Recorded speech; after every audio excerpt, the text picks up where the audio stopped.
మీ అందరికీ కూడా మరొక పర్యాయము 2026 సంవత్సరంలో మరి ఇప్పటి వరకు కనపడినటువంటి ఈ అమ్మాయికి హ్యాపీ న్యూ ఇయర్ కూడా చెప్తా ఉన్నాం. దేవునికి స్తోత్రం కలుగును గాక. మంచిదండి, మనం వాక్య భాగంలోకి వెళదాం. లూకాసు వార్త 13వ అధ్యాయము 8వ వచనం. లూకాసు వార్త 13వ అధ్యాయము 8వ వచనం. అయితే వాడు, అయ్యా, నేను దాని చుట్టూ తవ్వి ఎరువు వేయు మట్టుకు ఈ సంవత్సరము కూడా ఉండనేమో. దేవుడు అడుగుతూ ఉన్నాడు. తోటమాలి అంటే ఇక్కడ దేవుడు యేసు ప్రభువు. ఎవరిని అడుగుతున్నాడంటే, తోటమాలి అంటే యజమానుడైనటువంటి ఎవరంటే దేవుని యొక్క తండ్రి. తండ్రికి కోపం వచ్చింది.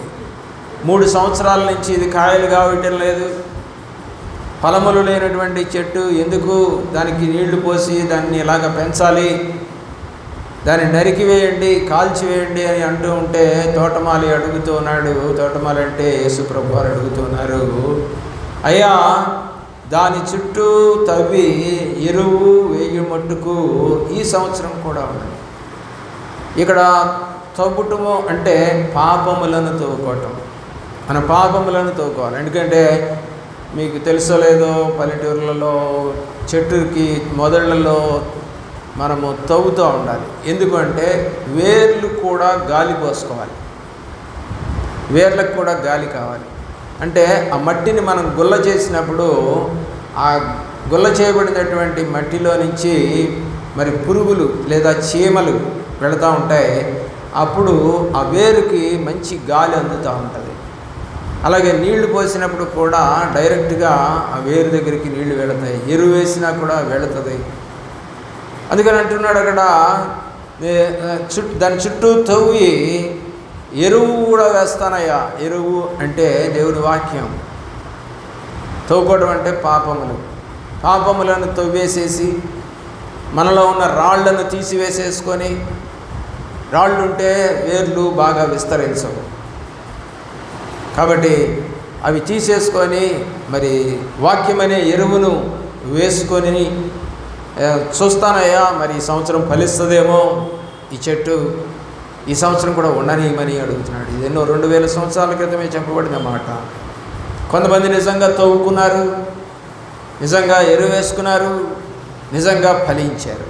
కొంతమంది ఇప్పటికీ కూడా తవ్వుకోవటం లేదనేది వాస్తవం.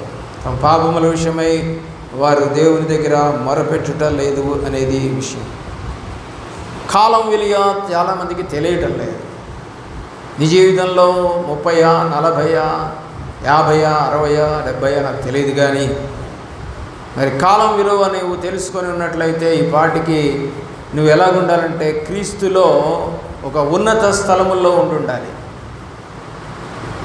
దేవుడు చెప్పిన మాట ద్వితీయోపదేశకాండం 28వ అధ్యాయ ప్రకారము వాళ్ళంతా ఎక్కడ ఉండాలంట?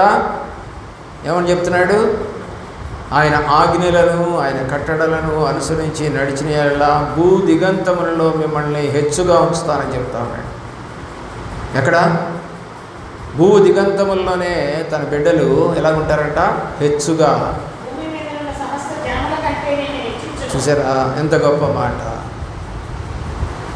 దేవుడు మరి ఎందుకని హెచ్చించటం లేదు నన్ను అని నువ్వు ఒకసారి ప్రశ్న వేసుకుంటే, ఆయన ఆజ్ఞలు కట్టడలు అనుసరించి నడవక లోకానుసారమైన భక్తి నీవు కలిగి ఉన్నట్లయితే, అంటే దేవుడికి రావలసిన మహిమను రాకుండా నీవు గనక తిరుగుతున్నట్లయితే, నీ యవ్వన కాలంలో దేవుని యొక్క కాడి మోయకుండా ఉన్నట్లయితే, ప్రసంగి గ్రంథము చివరి అధ్యాయంలో 13వ వచనం, 12వ అధ్యాయం 13వ వచనం, సమస్త మానవ కోటికి ఇదే చెప్తున్నాను అని చెప్తా ఉన్నాడు. 13వ వచనం,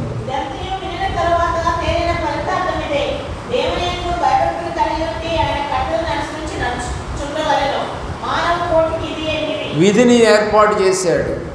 మీరంతా చేయాల్సిన పని ఏంటంటే ఆయన కట్టడలను అంగీకరించి నడుచుకోవటమే. కాబట్టి ఈ రోజున నిజమైనటువంటి భక్తి కనపడటం లేదు నాకు. నేను చేసిన భక్తి, నేను చేసిన ప్రార్థన, నేను ఏడ్చిన ఏడుపులు ఈరోజు సంఘాల్లో కనపడటం లేదు. ఫ్యాషన్గా ఈరోజు సన్నిధికి రావటం, ఫ్యాషన్గా వెళ్ళిపోవటం, ఎక్కువసేపు మందిరాల్లో కూర్చోలేకపోవటం, బయట అరుగుల మీద కూర్చోవడానికి అలవాటు పడటం, లేదా ఫోన్లు వచ్చాయి, ఫోన్లలో గంటల తరబడి మాట్లాడటం మేము చూస్తూ ఉన్నాం. ఇదివరకు మరి తల్లులు ఉన్న వాళ్ళైతే భజన చేసుకుంటూ మౌనముగా వాళ్ళు కూర్చొని ఎవరు ఉన్నా లేకపోయినా మందిరంలో ప్రార్థనలు చేసుకునేవారని మేము చూసాం. అన్నావలే అన్న 84 సంవత్సరాలు కూడా దేవుడి దగ్గర ఉపవాస ప్రార్థన చేస్తూ వచ్చింది. ఆయన చూడాలనే తలంపుతో. లూకాసు సువార్తలో మీకు కనపడుతుంది ఈ మాటలన్నీ కూడా.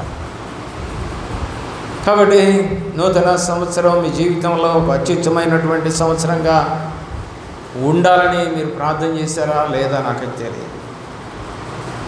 దేవుని ప్రసన్నత చూడాలని ఆశపడ్డారా లేదా నాకు తెలియదు.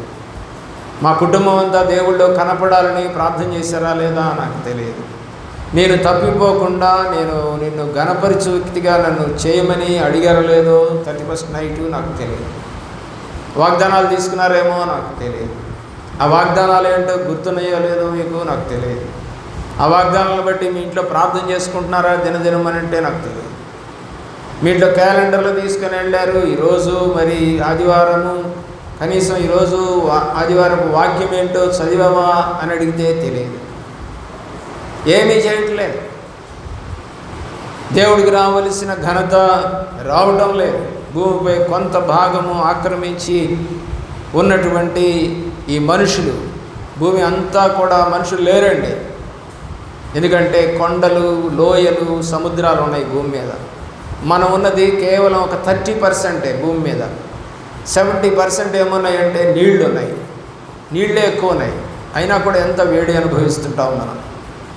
దేవుని కోసం ఫలింపని అనగా దేవుని కొరకు ఉపయోగపడని మనుషులు అనవసరముగా ఆయనకు చెందిన భూమి మీద కొంత భాగాన్ని ఆక్రమించుకొని ఉంటున్నారనేది వాస్తవం. అలాగే చాలా కాలం ఉండేందుకు ఆయన అనుమతించినా కూడా వారు దేవుణ్ణి గుర్తు చేసుకోలేకపోతున్నారనేది కూడా వాస్తవం. 30 ఏళ్ళు 40 ఏళ్ళు వచ్చిన వాళ్ళు మీ ఇళ్లలో ఉండి ఉంటారు. కానీ వాళ్ళు ఎలా తింటారంటే బలాదురుగా తిరుగుతుంటారు, తాగుతుంటారు, కొట్లాటలు, గొడవలు, ఎంజాయ్ చేయటం, ఇకైకలు, పక్కపక్కలు, అబ్యూజింగ్ వర్డ్స్, పనికిరాని మాటలు మాట్లాడుకుంటూ, నాయన నిజంగా బాబాయిని బాబాయిగా పిలిస్తే మంచిదే, కానీ కనపడిన వాడల్లా బాబాయ్ అయిపోయాడు. ఒక ఇంగ్లీష్ వాడు వచ్చి నేర్పాడు. చిన్నపిల్లలు కూడా సైతము తాత వయసులో ఉన్నవాడిని కూడా అంకుల్ అంటున్నారు. వాడి వయసు 10 ఏళ్ళు కూడా ఉండవు, 5 ఏళ్ళు ఉండవు, 70 ఏళ్ళు ఆయన అంకుల్ అంటాడు. వాడు అంకుల్ అంటే అర్థం తెలియలా, తాతయ్య అంటే అర్థం తెలియలా, మామయ్య అంటే అర్థం తెలియలా, బాబాయ్ అంటే అర్థాలు పోయాయి. ఈ రోజున ఒక సింపుల్ లాంగ్వేజ్ వచ్చేసేసి అంకుల్ అంట. ఎవరిని పడితే వాళ్ళని అంకుల్ అంటాం, ఎవరిని పడితే వాళ్ళని ఆంటీలు అంటాం. సంస్కృతి మారిపోయింది. అలాగనేవాళ్ళు కాదు గతంలో. బాబాయిని బాబాయిలాగా, మామయ్యని మామయ్యలాగా చూసేవాళ్ళు ఆ రోజులలో. పెద్దవాళ్ళని ఘనపరిచేవాళ్ళు ఆ రోజులలో. దండం పెట్టేవాళ్ళు, కాళ్ళకి దండం పెట్టేవాళ్ళు. ఈ రోజుకి కూడా మా ఇంటికి మా కుమార్తె యొక్క స్నేహితురాలు వస్తూ ఉంటుంది. వాళ్ళు కమ్మాస్. ఆయన వచ్చి రాగానే ముందు నా కాళ్ళకి దండం పెట్టిపోతుంది. ఆమెకి 34 ఏళ్ళు వచ్చాయి. దేవుని ప్రేమిస్తున్న పిల్లలు, ఒక గౌరవప్రదమైనటువంటి వాతావరణం నీ పిల్లలకు నువ్వు నేర్పుతున్నావా? వాళ్ళ పుట్టినరోజులు వచ్చినప్పుడు ముఖ్యంగా దేవుణ్ణి కనపరచాలి మొదటగా, తర్వాత రెండవదిగా తల్లిదండ్రులను దండం పెట్టాలి. ఈ భూమి మీదకి రావడానికి దేవుడు మిమ్మల్ని వాడుకున్నాడు. అలాగే వాళ్ళు కనుక స్కూల్కి వెళుతుంటే గురువు గారిని ప్రేమించాలి. ఇవి పోయాయి.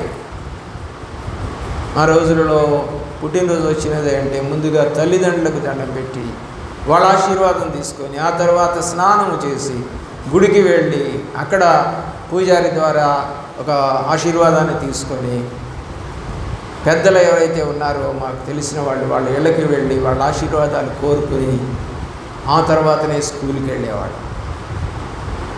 ఈ రోజున పిల్లలకి అది నేర్పుతున్నారు. నీ పిల్లలు ఎలా పెరుగుతున్నారో నీకు తెలియదా? గౌరవించే స్థితిలో ఉన్నారా? కాబట్టి ఎదుగుతున్నారు, కానీ ఫలించినటువంటి కారం కాదు. ఎదగటం ఫలించడం కాదు. ఈ చెట్టు కూడా ఎదిగింది, కానీ ఏమీ లేదంటే ఫలించలేదు. దేవుడి కోపం ఏంటంటే ఫలించలేదా చెట్టు. 3 సంవత్సరాల నుంచి చూస్తూ ఉన్నాను. There is no use. ఒకవేళ నీ పిల్లల్ని అలాగా నువ్వు గనక పెంచి నో యూజ్ అనేటువంటి మాట నీ నోటి ముందు రాకుండా ముందే ఆయన అంటున్నాడు, తవ్వి ఎరువు వేస్తాను, పండేటట్టుగా చేస్తాను అంటున్నాడు యేసుప్రభు వారు మనలను బట్టి. 2026వ సంవత్సరం నూతన సంవత్సరంలో మీరు బహుగా ఫలించి మీ జీవితంలో ఒక విజయవంతమైన సంవత్సరం కావాలని దేవుడు కోరుకుంటున్నాడు. దేవుడు నూతన సంవత్సరాలు అనేకం మనకు ఇస్తున్న ఆత్మీయ జీవితంలో ఎదుగుట లేదు ప్రజలు. కీర్తనకారుడు అంటున్నాడు 31వ సంకీర్తన 15వ చరణం 31వ సంకీర్తన, నా కాలగతులు నీ వశంలో ఉన్నవి. మనము ఏ స్థితిలో ఎప్పుడు ఎలాగుంటామో మనకైతే తెలియదు. మన స్థితిగతులన్నీ కూడా ఎవరి చేతిలో ఉన్నాయంట? దేవుని చేతిలో. మనుషులు చేస్తున్న వాటిని చేయకుండా వదిలిపెడుతున్న వాటిని దేవుడు ఎప్పుడు కూడా గమనిస్తున్నాడు అంటే సందేహం లేదు. పిల్ల సమయము కాలము ఖచ్చితంగా దేవునిదే, మంది కాదు. నువ్వు అనుకోవచ్చు రేపటి దినము నాదని, రేపేమవుతుందో నీకు తెలియదు. ఇటే ఉండి అట్టే ఎండిపోయే గడ్డిబా పువ్వు లాంటి వారం మనం. దేవుని యొక్క ప్రేమ ప్రియులను ఆలోచించాడు. ఒకసారి నీ హృదయాన్ని తెరువు. అపోస్తల కార్య గ్రంథము 1వ అధ్యాయము 7వ వచనములో కాలములను సమయములను తండ్రి తన స్వాధీనములో ఉంచుకొని ఉన్నాడు అని చెప్పి యేసుప్రభు వారు తన శిష్యులతో మాట్లాడుతూ ఉన్నారు. పిల్లరా, మరి ఫలించని చెట్టుని ఏం చేయాలంటే ఆ యొక్క భూమి వ్యర్థమైపోతుంది అని అంటున్నాడు దేవుడు. కాబట్టి భూమి మీద మనుషులుగా ఉన్నటువంటి మనము దేవుడిలో ఫలించకపోతే భూమి వ్యర్థమైపోతుంది. చెట్టు విస్తరిస్తుందండి, కానీ భూమి మాత్రం వ్యర్థమైపోతుంది. ఒక మనిషి తన ద్రాక్ష తోటలో నాటి ఉన్న అంజూరపు చెట్టు ఒకటి ఉంది పిల్లరా.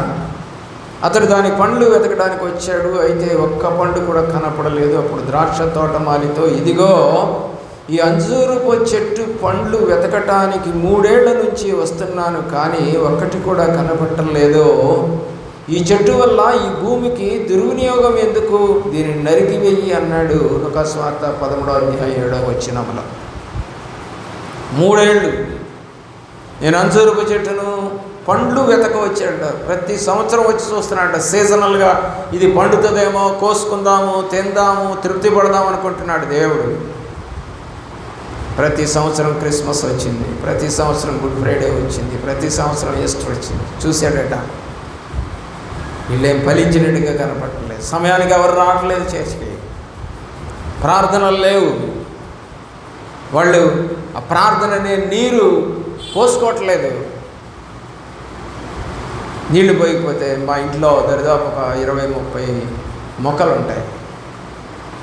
నేను అట్లీస్ట్ రోజు మార్చి రోజైనా నీళ్లు పోస్తాను. నేను రోజు ముఖం కడుక్కునేటప్పుడు ఆ చెట్లన్నింటినీ చూస్తూ ఉంటాను. చూసి అది ఎండిపోయినట్టుగా కనుక కనపడితే దాని యొక్క సర్ఫేస్ ముందు భాగము అంటే పగుళ్ళు వస్తూ ఉంటాయి. అక్కడ సన్న సన్న పగుళ్ళలాగా కనపడుతూ ఉంటుంది మట్టిలో. ప్రభువా, దీనికి నీరు లేకపోయినందువల్ల కదా ఇలా పగుళ్ళు వచ్చింది. నా జీవితం ఇలా ఎండిపోకూడదు, కాబట్టి దీనికి నీరు పోస్తే ఫలిస్తుంది కదా. అలా నా జీవితంలో నీ వాక్యం అనే నీరు నేను పోసుకొని ఫలించాలని ఆశపడుతున్నాను అనుకుంటూ చెట్లకు నీళ్ళు పోస్తాను. దేవుని యొక్క ప్రేమ చాలామంది చూస్తూ ఉంటారు, కానీ నాకు మొన్నటి దినమున ఆకులు చూసినప్పుడు మా ఇంటి పక్కన ఒక బిల్డింగ్ కడతా ఉన్నారు. ఆ దుమ్ము ఎంతో మరి వచ్చి పడతా ఉన్నాయి ఆ మొక్కల మీద. నాకు బాధ వేసి ఒక స్ప్రే గన్ ఒకటి తీసుకొని ఆకులన్నిటి మీద ఉన్న దుమ్మును కడిగాను. ఎంతగా ఆనందిస్తున్నాయంటే ఆ మొక్కలన్నీ కూడా ప్రియులరా ఫ్రెష్గా కనపడుతూ, కడిగినటువంటి స్నానం చేసిన మనుషులు ఎంత ఫ్రెష్గా ఉంటామో అలాగా ఉండి అవి కనపడినప్పుడు నాకు చాలా సంతోషం వేస్తుంది. ఒకడు ఫలించకపోతే అతడు నిజంగానే క్రీస్తులో తీగ కాదన్నమాట. ఇచ్చిన సమయాన్ని వృధా చేసిన యూదా, ఇస్కరియోతు యూదా ఒక ఉదాహరణగా. అతడు నిజమైన విశ్వాసి కాదు, వాడు నిజమైన విశ్వాసి కాదు. యేసుప్రభు వెంబడి తిరుగుతున్నాడు, కానీ వాడి ఆశలన్నీ లోకమే, వాడి తలంపులంతా లోకమే, వాడి యొక్క ఇచ్చలన్నీ కూడా డబ్బు డబ్బు డబ్బే, దేవుడే లేడు. ప్రియులారా, వాడు సమయాన్ని దుర్వినియోగపరిచిన సాతాను పోలికగా ఉన్నాడు. యోహాను రాసిన సువార్త 6వ అధ్యాయము 70వ వచనం. 6వ అధ్యాయము 70. అందుకు యేసు, నేను మిమ్మల్ని 12 ఏర్పరచుకొనలేదా, మీలో ఒకడు సాతాను అని వారితో చెప్పాను. 12 మందిని తెచ్చుకున్నాడు, పిలుచుకున్నాడు, తిప్పుకున్నాడు. కానీ చివరిలో ఏం చేశాడండి? దేవుడిని అప్పగించాడు అంటున్నాడు దేవుడు. ముందుగానే 6వ అధ్యాయంలోనే యోహాను రాసిన సువార్త చివరిలో కాదు, మొదట్లోనే అంటున్నాడు. ఏమాట? యేసు అంటున్న మాట, నేను మిమ్మల్ని 12 మందిని ఏర్పరచుకొనలేదా, మీలో ఒకడు సాతాను, అపవాదితో చెప్తున్నాడు. ఒకడు సాతాను బిడ్డ. ఎంతమంది ఈరోజున సంఘాల్లో సాతాను బిడ్డలు ఉన్నారో నాకు తెలియదు. పరిశుద్ధత లేకుండా, గమనింపు లేకుండా, భయము లేకుండా, భక్తి లేకుండా, పశ్చాత్తాపము లేకుండా, తమ హృదయాన్ని దేవుడికి అర్పించకుండా 24 hours లోకములో జీవిస్తున్న వారు ఎంతమంది ఉన్నారో నాకైతే తెలియదు. ఫలించని వారి కొరకు ఎదురు చూస్తూ ఉన్నాడు ప్రభు అయిన యేసుక్రీస్తు వారు. మంచి ఫలాలు లేని ఏ జీవితమైనా సరే ప్రమాదంలో ఉన్నట్టే పిల్లలు. సమయాన్ని సద్వినియోగపరుచుకోలేకుండా ఉన్నటువంటి ఏ జీవితమైనా సరే తీవ్రమైనటువంటి హెచ్చరికలు పొందాల్సి వస్తుంది దేవుడి దగ్గర. మత్తయి సువార్త 3వ అధ్యాయం 10వ వచనం.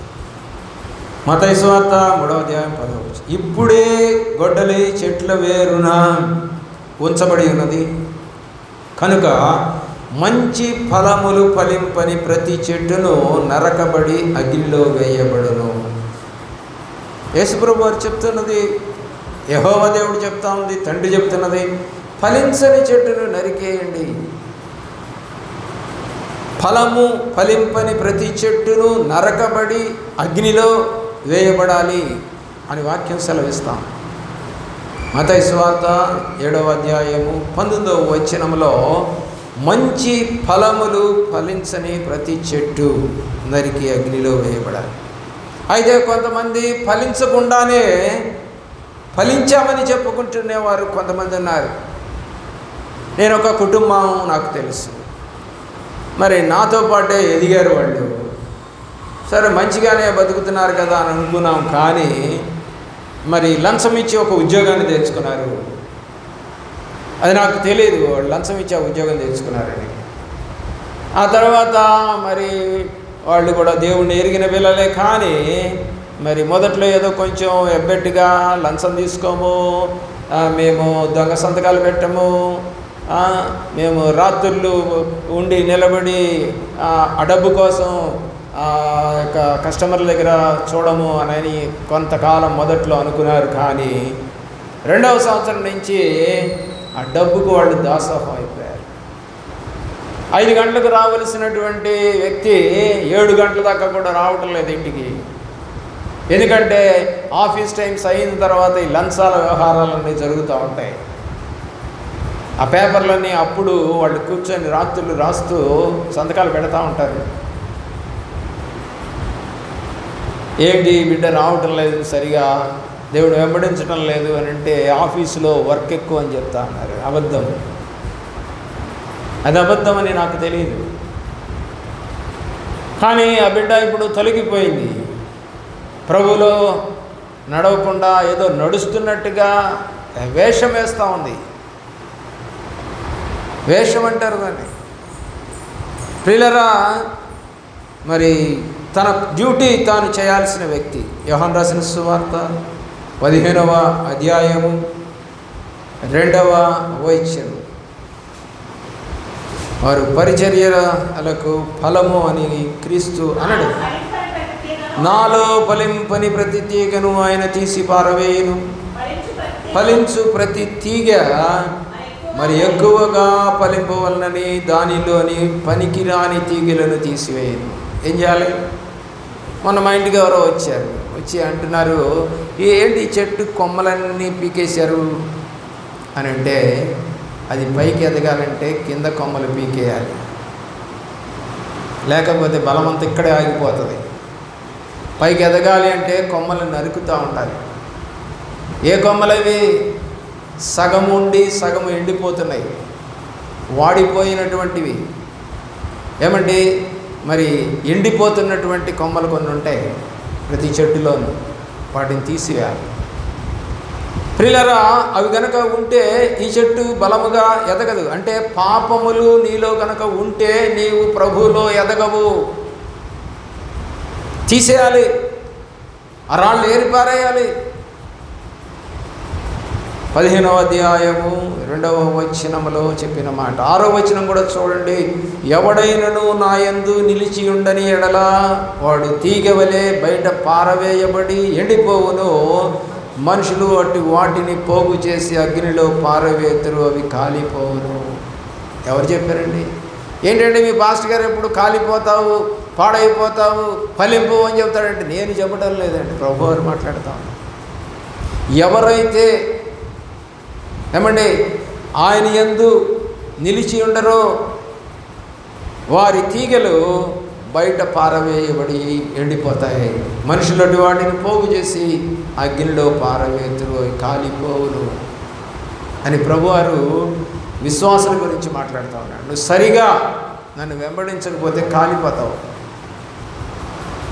మన కొరకు ఏముందంట? అగ్నిగుండం ఉందంట రెడీగా. అందరికీనా?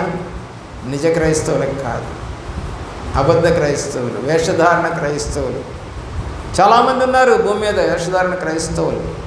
ప్రియులారా, 4వ పాయింట్ మనం చూసినట్లయితే, ఫలములు లేని వారి గురించి ఓపికతో ఎదురు చూస్తున్నటువంటి దేవుడైన ఏమంటున్నాడు? తవ్వుతాను, ఎరువేస్తాను. ఈ సంవత్సరం కొందరిని లోకములో నుండి తొలగిస్తూ మరికొందరి విషయంలో ప్రభువు మరికొద్ది కాలం ఓపికతో ఎదురు చూస్తూ ఉన్నాడు. అయితే తోటమాలి అతనితో ఈ సంవత్సరం కూడా దీనిని ఉండనిమ్మని బతిమలాడుకుంటున్నాడు. కాబట్టి ఈ సంవత్సరం కూడా నిన్ను దేవుడు తన తండ్రి వద్ద బతిమలాడుకొని ఉన్నాడు కాబట్టి నువ్వు బ్రతికున్నావు. ఇది నువ్వు నమ్ముతున్నావో లేదో నాకైతే తెలియదు. దీనికి పాదు త్రవ్వి ఎరువు వేస్తాను, అది కాయలు కాస్తే సరే, లేదా ఆ తర్వాత మీరు దీనిని నరికివేయవచ్చు అన్నాడు. చూడండి, లూకా సువార్త 13వ అధ్యాయము 8వ వచనము. అయితే వాడు, అయ్యా నేను దాని చుట్టూ తవ్వి ఎరువు వేయమట్టుకు ఈ సంవత్సరం కూడా ఉండదు. ద్రాక్ష తోటలో పనిచేసే తోటమాలి యేసు అంజూరపు చెట్టు గురించి యజమానుడైనటువంటి తండ్రిని బతిమిలాడటం ద్వారా కనీసం మరికొంత కాలము మరి దాని పైకి రానున్న తీర్పును ఆలస్యం అయ్యేలాగా చేస్తూ ఉన్నాడు తండ్రి అయినటువంటి యేసు ప్రభు వారు మధ్యవర్తిగా. పిల్లల్ని కొట్టుతూ ఉంటాడు తండ్రి, కానీ తల్లి అనుకుంటుంది తప్పు చేసిన వాడు తల్లికి కూడా తెలుసు, కానీ ఏం చేస్తుంది? అయ్యో అయ్యో కొట్టబాకండి, వాడిని చనిపోతాడు, అమ్మో బిడ్డ చిన్నవాడు, లేత వయసు అని అడ్డం వెళుతుంది. అలా అడ్డం వెళ్ళిన వ్యక్తే యేసు ప్రభు వారు. చంపబాకు, ఈ సంవత్సరం ఫలిస్తుందేమో డాడీ, ఈ సంవత్సరం ఫలిస్తుందేమో, దేని నరకవద్దు, దా శాపం పెట్టవద్దు, కాల్చివేయవద్దు అని ఆయన నీ కొరకు అడ్డం పడుతూ ఉన్నాడు. సంగతి నీకు తెలుసా? అందుకే నువ్వు బతికున్నావు ఈరోజు. ఆత్మీయంగా ఫలించుటకు ప్రయత్నం చేయకుండానే ఈ రోజుల్లో మరొక సంవత్సరంలోనికి ప్రవేశించావేమో. కాలము వృధా చేయువాడు ఫలించడు. చూడండి, దేవుడు వాక్యాన్ని మనం కనుక చూసినట్లయితే సోమరితనం అనే లక్షణాలు చాలామందిలో ఉన్నాయి. కాలము ఏం చేస్తున్నారు? వాళ్ళంతా వృధా చేసి ఆత్మీయ జీవితాన్ని ఫలింపకుండా నష్టం కలుగజేసుకుంటున్నారు. బద్ధకస్తుడే సమయాన్ని అన్ని విధాలా వృధా చేసి కష్టాల పాలవుతాడు ప్రియులారా. బద్ధకం ఉంటే జయించలేం, ఫలించలేం. కాబట్టి ఎన్ని ఏళ్ళంట? 3 ఏళ్ల నుండి ఈ అంజూరపు చెట్టు పండ్లు వెతక వచ్చాను కానీ ఏమీ దొరకలేదు. సామెతల గ్రంథం చదవండి, 12వ అధ్యాయము 24వ వచనం. 12వ అధ్యాయం 24వ వచనం. శ్రద్ధగా పనిచేయువారు ఏలుబడి చేయుదురు, సోమరులు వెట్టి పనులు చేయవలసి వచ్చును. 18వ అధ్యాయము 9వ వచనం. 18వ అధ్యాయము 9వ వచనం. పనిలో జాగు చేయువాడు నష్టము చేయువానికి సోదరుడు. పనిలో జాగు చేయకూడదట. ఫలించడం లేదు అన్నప్పుడు దాని గురించి శ్రద్ధ తీసుకోవాలి. నీ పిల్లలు చదవటం లేదు అన్నప్పుడు నువ్వు శ్రద్ధ తీసుకోవాలి. నీ పిల్లలు అల్లరిగా తిరుగుతున్నారు అనుకున్నప్పుడు నువ్వు శ్రద్ధ తీసుకోవాలి. పిల్లలు సకాలంలో సక్రమంగా భోజనం చేయకపోయినా, స్నానం చేయకపోయినా, నిద్రించకపోయినా నువ్వు శ్రద్ధ తీసుకోవాలి. ఒక క్రమాన్ని నేర్పాలి. నువ్వు 6 గంటలలోపు నువ్వు ఆటలు ముగించుకొని ఇంటికి రావాలి. 6 గంటల నుంచి 8 గంటల దాకా చదువుకోవాలి. 8 గంటల నుంచి 8:30 దాకా నువ్వు భోజనం చేయాలి. 8:30 నుంచి అమ్మ చెప్పే చిన్న చిన్న కథలు వింటూ నీవు నిద్రపోవాలి. ఒక క్రమం నా ఇంట్లో ఉండేది. ఎక్కడైనా ఉండు, బడి విడిచిపెట్టిన తర్వాత 6 లోపు నువ్వు ఇంటికి రావాలి. రాకపోతే బడితే పూజ. 6కి వచ్చేసి ఒక అరగంటలోపు స్నానాలు చేసేసేసి పుస్తకాలు తీసుకొని మీకు ఇచ్చిన హోంవర్క్ని 4 పిల్లలము తండ్రి ఎదురుగా కూర్చొని హోంవర్క్లు చేయించేవాడు. 8 o'clock వరకు. 8 o'clock నుంచి 8:30 వరకు భోజనం. 8:30 నుంచి ఎవరి పక్కలు వాళ్ళే వేసుకోవాలి. మాకు అందరికీ కూడా ఒక్కొక్కరికి ఒక్కొక్క మంచాలు ఉండేవి. గబక్కని ఇప్పుడు వేసినటువంటి మీళ్ళల్లో ఉన్నటువంటి డబుల్ కాట్ మంచాలు లేవు మాకు. ప్రతి ఒక్కరికి ఒక మంచం ఉంది, ఒక బొంతం ఉంది, ఒక దుప్పటి ఉంది, ఒక దిండు ఉంది, కప్పుకుని ఒక దుప్పటి. ఎవరి దిండు వారు సర్దుకోవాలి, ఎవరి మంచం వాళ్ళే ఎత్తుకోవాలి, ఎవరి కంచం వాళ్ళదే, ఎవరి పీట వాళ్ళదే, ఎవరి గ్లాస్ వాళ్ళదే. ఒక హాస్టల్లో ఉన్నట్టు ఉండేది మా ఇల్లు. క్రమం నేర్పించారు. అందుకే దేవుడు అంటే ఎంతో భయం నాకు. నేను కూడా క్రమంగా నడవకపోతే వర్ధిల్లనేమో, జయము రాదేమో, ఫలించలేమో, దేవుడిని చూడలేనేమో, దేవుడి రాజ్యం అంటే రాదేమో. దేవుని యొక్క కాలమైన కెరటమైన, కెరటాలంటే తెలుసు కదా, సముద్రంలో వచ్చే అలలు. ఎవరి కోసం ఆగవు ప్రియుల. కాలము ఆగదు, కెరటము ఆగదు. నీకోసం ఏమి ఆగదు. అది వచ్చి నీ కాళ్ళు ముట్టుకొని ఇక్కడే ఉంటాను అందో వెనక్కి వెళ్ళిపోతుంది. దేవుని ప్రేమిస్తున్నా, ప్రేమిట్లారా. కాలం విలువ తెలుసుకున్నవాడు కష్టపడి పనిచేసి ఫలించగలడు. సామెతల గ్రంథం 13వ అధ్యాయం 4వ వచనం.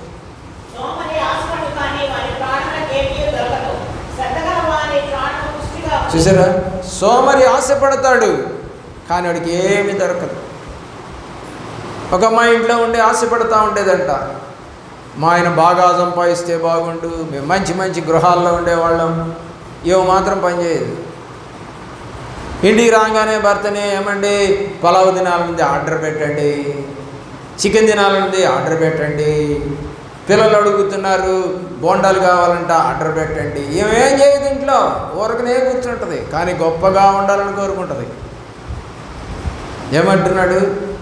సోమరి ఆశపడును కానీ వాని ప్రాణముకేమీ దొరకదు, శ్రద్ధ గల వాని ప్రాణము పుష్టిగా ఉన్నది.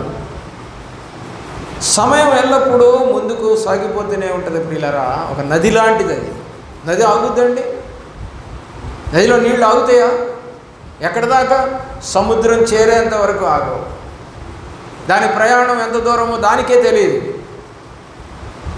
మన ప్రయాణం ఎంతో నీకు తెలుసా? ఇన్ని సంవత్సరాలు బతకగలను నువ్వు చెప్పగలవా? మన ప్రయాణం ఏంటో మనకు కూడా తెలియదు. దేవుని యొక్క ప్రేమలో ఆలోచించేయండి. అలాంటి స్థితి ఎవరు ఆపలేనిది సమయం. దాన్ని ఎవరు వెనక్కి తిప్పలేదు. ఆ సమయాన్ని ఆదా కూడా చేయలేము మనం. సమయాన్ని ఒకసారి జారిపోయిందంటే అది శాశ్వతంగా పోయినట్లే అని గమనించండి. ఫలించుటకు ఎప్పుడు కూడా అశ్రద్ధ చేయకూడదు పిల్లరా. ఆ విధంగా చేసినట్లయితే మన ఆత్మీయ జీవితము అశ్రద్ధ చేసి నష్టపోయిన బుద్ధి లేని కన్యకల వలె మారిపోతుంది పిల్లలు. ఆత్మీయ విషయాల్లో వాయిదా వేయటం మంచిది కాదు పిల్లలు. యెహెజ్కేలు గ్రంథము 12వ అధ్యాయము 28వ వచనం. యెహెజ్కేలు గ్రంథం 12వ అధ్యాయము 28. కాబట్టి నీవు వారితో ఇట్లనము, ఇశ్రాయేలు ప్రజలతో మాట్లాడమని చెప్తా ఉన్నాడు యెహెజ్కేలుతో. ఇక్కడ ఆలస్యము లేక నేను చెప్పిన మాటలన్నీ జరుగును, నేను చెప్పిన మాట తప్పకుండా జరుగును, ఇదే యెహోవా వాక్కు అని దేవుడు యెహెజ్కేలు ద్వారా ఇశ్రాయేలుకి చెప్తా ఉన్నాడు. నీ చెప్పిన మాటలన్నీ జరుగుతాయి, ఆలస్యము లేకుండా. గమనించుకో, అసలు దేవుని విషయాలు వాయిదా వేయటం చాలా ప్రమాదకరం ప్రియులారా. అది ఎంతో ఆత్మీయంగా హానికరం. దేవుని విషయాల్లో ఎప్పటికీ మనం పనులు అప్పుడే చేసుకొని వాయిదా ఇవ్వకుండా చేసుకుంటూ వెళ్ళాలి. పనులు వాయిదా వేయటం వల్ల నష్టపోయేది మనమే. ఒక అమ్మాయి ఒక వేడి గిన్నెను ఆరుతుందని, ఫ్యానులు లేవు, కరెంటు లేదు, బయట గాలి వస్తుంది ఆరుతుందని ఒక స్టూల్ మీద పెట్టిందంట. పిల్లరా, పిల్లలు ఆడుకుంటున్నారన్న సంగతి తెలుసు ఆ తల్లికి, ఆ ఇంట్లో ఉన్న బామ్మకి తెలుసు, తాతయ్యకి తెలుసు, అందరికీ తెలుసు. కానీ దాన్ని గమనించలేదు వాళ్ళు. వేడిది బయట పెట్టారు ఆరుతుందని. పిల్లలు ఆడుకుంటూ వచ్చి ఆ యొక్క స్టూలుని ఒకళ్ళు తగిలారు, మరొకరు దాని పక్కనే పడ్డారు. ఆ పక్క బిడ్డ మీద ఈ వేడి ఆ యొక్క గంజి లాంటి పదార్థము మీద పడిపోయింది. ఎంత దూరం పడిందో అంత దూరము కాలిపోయింది, తోలు అంతా కూడా లేచిపోయింది పిల్లరా. దరిదాపు 6 నెలలు పట్టింది ఆ బిడ్డకి మళ్ళీ ఆ స్కిన్ రావటానికి. చచ్చిపోలేదు, కానీ ఆ మచ్చ అలాగా మిగిలిపోయింది. ఈ జీవితకాలము అదొక మచ్చలాగా కనబడుతూ ఉంది. తన పొట్టను చూపించలేడు, తన తొడను చూపించలేడు, తన యొక్క ముఖాన్ని కూడా చూపించలేని పరిస్థితి. పార్ట్ అంతా కూడా కాలిపోయింది. పిల్లవాడు మంచి తెలియగలవాడే, కానీ పెళ్లి చూపులకు వచ్చిన వాళ్ళు అంతా అంటున్నారు ముఖము కొంచెము అలాగా మాడిపోయినట్టుగా కాలిపోయినట్టుగా ఉంది, అందంగా ఉండాలని కోరుకుంటూ చాలామంది రిజెక్ట్ చేసుకుంటూ వెళ్ళిపోయారు. దానికి కారణం ఎవరు? తల్లి నువ్వే. నీ తప్పలేదు, నువ్వు గమనించుకోలేదు. చాలా జరుగుతూ ఉంటాయి ఇట్లా. ఇన్నలపాడు గ్రామంలో ఒక అతనికి పిల్లలు లేరు. ఒక పిల్లవాడిని పెంచుకున్నారు. ఏదో ఇంట్లో అదొక ఫంక్షన్ ఏదో జరగబోతూ ఉంది. చక్కగా అమ్మలక్కలందరూ వచ్చారు, బంధువులు వచ్చారు, సాంబార్ వండారు. మరి తర్వాత కూర వండుతున్నారు, అన్నం వండుతున్నారు. సాంబారు పక్కన పెట్టారు, పొయ్యికి పక్కన పెట్టారు. మూత వేయలే. ఇంకా పిల్లవాడు అంత చిన్న పిల్లవాడు అండి, ఆడుకుంటూ వచ్చి వాళ్ళ అమ్మ వెనకాలకు వచ్చాడు. వాళ్ళ అమ్మ చెంగిటి తీసుకొని అనేసరికి పిల్లవాడు సిల్క్ చీర జారిపోయింది. ఆ జారిపోయిన చీరతోటి పాటుగా వాడు వెళ్ళి ఆ యొక్క సాంబారు గిన్నెలో పడిపోయాడు.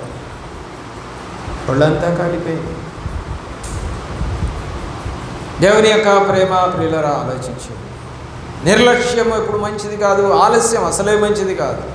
ఒక సామెత కూడా ఉంది మనకి, ఆలస్యం అమృతం విషం. సమయాన్ని సద్వినియోగం చేయువాడే జ్ఞానం కలవాడు, అటువంటి వారే ఫలించగలుగుతారు. ఒక వ్యక్తిలో పండే ఫలాలు అతడు ఎటువంటి వాడో తెలియజేస్తుంది. యోహాను రాసిన సువార్త 15వ అధ్యాయము 5వ వచనం.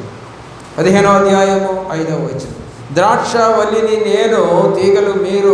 ఎవడు నా యందు నిలిచియుండునో, నేను ఎవని యందు నిలిచియుందునో వాడు బహుగా ఫలించును. నాకు వేరుగా ఉండి మీరేమీ చేయలేరు. దేవుడు చెప్తాను. ఎఫెసీయులకు రాసిన పత్రిక 5వ అధ్యాయము 15వ వచనం. సమయం ఉండగానే దాన్ని సద్వినియోగం పరుచుకోవాలి. దేవుడు కోరుతాడు, మీరు సమయమును పోనీయక సద్వినియోగము చేసుకొనుచు అజ్ఞానుల వలె కాక జ్ఞానుల వలె నడుచుకున్నట్లు జాగ్రత్తగా చూచుకొనుడి. పౌలు ప్రోత్సహిస్తూ ఉన్నాడు. దేవుని ప్రేమిస్తున్న ప్రియ బిడ్డలారా, డబ్బును, ఆహారాన్ని, ఇంధనాన్ని, ఇతర వస్తువుల్ని భద్రపరుచుకున్నట్లుగా సమయాన్ని మనము దాచిపెట్టలేం ప్రియులారా, భద్రపరచలేం. భవిష్యత్తులో ఉపయోగించటానికి మరి సమయాన్ని ఆదా చేసుకోవటం జరగదు.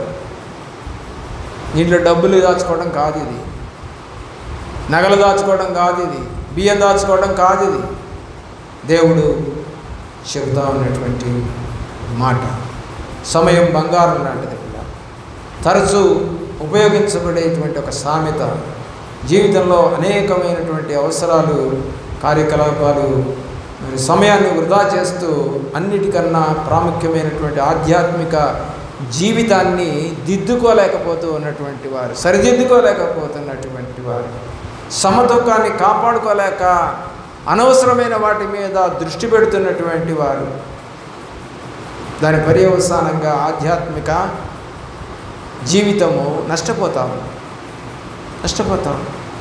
సంతృప్తినిచ్చేటువంటి ఉల్లాసకరమైన పనులు చేయడానికి కావలసినంత సమయము దేవుడు దొరికేటువంటి సమయంలో దాన్ని మీరు జాగ్రత్త పడకుండా, మరి వాగ్దత్త దేశంలోనికి ప్రవేశించకుండా, నూతనమైన జీవితాన్ని అనుభవించటానికి, నూతన లోకంలోనికి ప్రవేశించే అవకాశాన్ని చివరికి పోగొట్టుకుంటూ చేజార్చుకుంటూ ఉంటున్నటువంటి వారము.